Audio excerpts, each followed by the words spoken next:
Negeri Medan sedang berada di Chong Afi yang berada di Jalan Kesawan, Kota Medan, Sumatera Utara.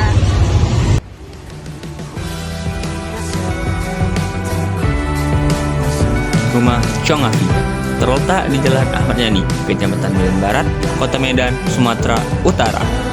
Bangunan bersejarah ini merupakan rumah peninggalan dengan perpaduan arsitektur Tiongkok, Melayu, dan Eropa. Kini, rumah Chong Afi difungsikan sebagai museum yang terbuka untuk umum dan menjadi salah satu destinasi wisata budaya di Kota Medan. Tempat ini menarik perhatian karena menyimpan kisah kehidupan Chong Afi, seorang tokoh penting yang memiliki peran besar dalam perkembangan Kota Medan. Chong Afi sendiri adalah saudagar Tionghoa Hakka yang sukses di Medan sebagai pengusaha perkebunan, bankir, dan mayor Cina pertama. Dan di sini kami akan melakukan wawancara singkat untuk mengetahui siapa sih Chong Afi itu dan tujuan dia membangun mansion ini.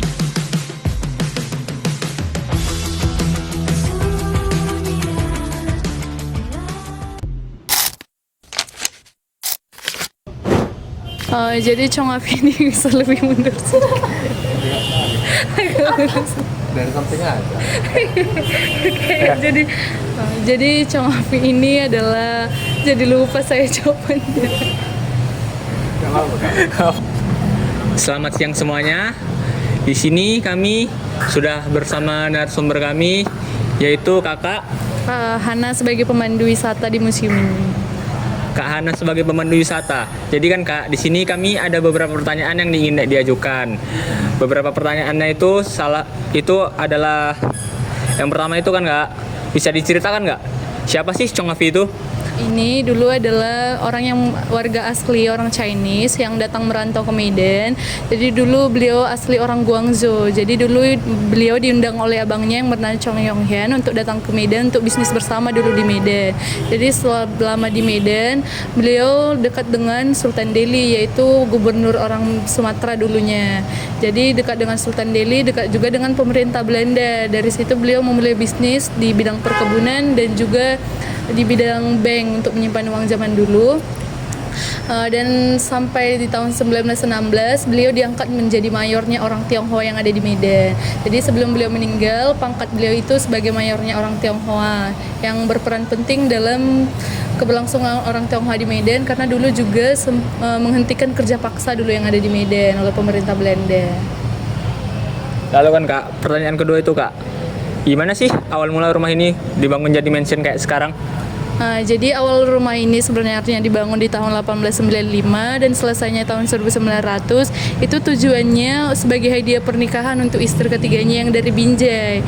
Jadi setelah di tahun 2001 rumahnya udah berhenti ditempati dan rumahnya kosong sampai 2009, cucunya dari anak keempat Chong Afi ini memberikan ide atau membuka gagasan supaya museum ini dibuka untuk umum. Rumah ini diubah jadi museum.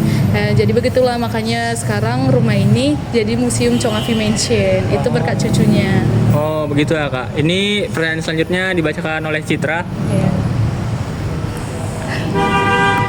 Untuk pertanyaan selanjutnya, sejak kapan mansion ini dijadikan tempat wisata? Jadi museum ini dibuka jadi tempat wisata atau jadi terbuka untuk umum sebagai museum itu di tahun 2009. Tapi mulai beroperasional dengan baik itu di tahun 2014. Selanjutnya kan Kak, selain Chong Afi, apakah ada tokoh yang berperan besar sebagai perkembangan mansion ini?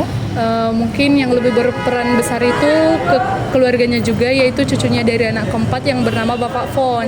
Jadi Bapak Fon ini adalah anak keempat cucu Chong Afi dari anak keempatnya. Dan anak keempat Chong Afi ini punya 12 anak dan Bapak Fon inilah anak terakhirnya. Beliaulah yang punya gagasan membuka rumah ini jadi museum, tapi sayangnya beliau sudah meninggal dunia tahun 2014 dan sekarang museumnya diambil alih sama kakaknya Ibu Mimi yang sekarang tinggal di sini. Jadi mungkin saat ini yang paling berperan penting itu cucunya Ibu Mimi, tapi kalau dulu saat membuka museumnya itu Bapak Fon. Baik Kak. Pertanyaan yang terakhir ini Kak, apa peran Chong Afi dalam perkembangan Kota Medan dulu? Kalau Chong Afi untuk perkembangan Kota Medan mungkin dulu banyak membangun infrastruktur di Medan itu, ada jembatan, membuka lahan-lahan pertanian, dan juga dulu membangun banyak tempat ibadah di Medan. Ada masjid, kelenteng, gereja. Makanya dulu ada dosen yang menulis buku tentang Chong Afi ini karena Chong Afi ini modernisasi umat beragama di Sumatera Utara, dan beliau juga salah satu orang terkaya di Medan yang rutin memberikan sedekah kepada fakir miskin dulunya. Sekian pertanyaan dari kami, Kak. Terima kasih dan sampai jumpa lagi, Kak. Oke, terima kasih ya Kak. Terima kasih ya, Kak.